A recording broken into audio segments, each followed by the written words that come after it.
बिजुका की यह डरावनी कहानी एक ऐसे व्यक्ति के बारे में है जो अपनी मृत पत्नी की यादों में पूरी तरह से खो जाता है और मर जाता है, लेकिन एक दिन वह एक बिजुका बनकर लौटता है। दोस्तों, जानकारी के लिए आपको बता दूं कि बिजुका उसे कहते हैं जो खेतों में पुतले जैसा लगाया जाता है ताकि कोई जानवर या परिंदे खेतों की फसल को खराब ना करे।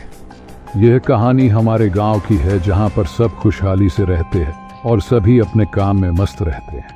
पर यहाँ पर एक डरावना सच ऐसा है जिसके बारे में सभी लोग बात करने तक से डरते हैं। दोस्तों, बात ऐसी है कि गांव से थोड़ी दूरी पर एक खेत है जहां पर कोई नहीं रहता और उस खेत का मालिक और उसका परिवार कुछ भी नहीं है।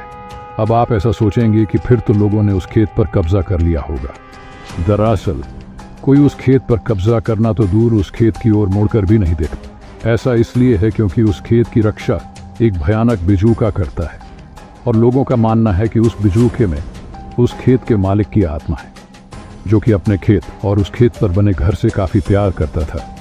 उस आदमी के परिवार में केवल उसकी पत्नी ही थी जिससे वो काफ़ी प्यार करता था और एक दिन उसकी पत्नी एक लंबी बीमारी के चलते मर गई और वो आदमी अकेला ही रह गया।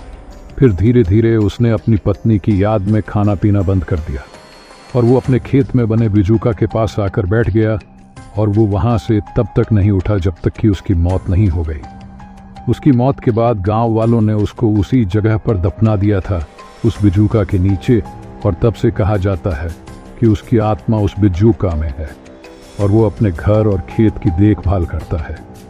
बहुत से लोगों ने रात में उस बिजुका को हिलते देखा है और अपने खेत के चक्कर लगाते देखा है। कोई भी उस खेत में जाने की हिम्मत नहीं करता और जिसने भी गलती से उस खेत में पैर रख दिया तो वो बिजुका उसे बाहर निकाल देता। एक बार बहुत से शराबी कुछ समय पहले उस खेत में शराब पीने के लिए गए और उस खेत में पेशाब किया और दारू पीने लगे तो उनकी महफिल में वो बिजुका भी शामिल हो गया और उसे देखकर सभी शराबियों का सारा नशा उतर गया और सब उस जगह से भाग निकले।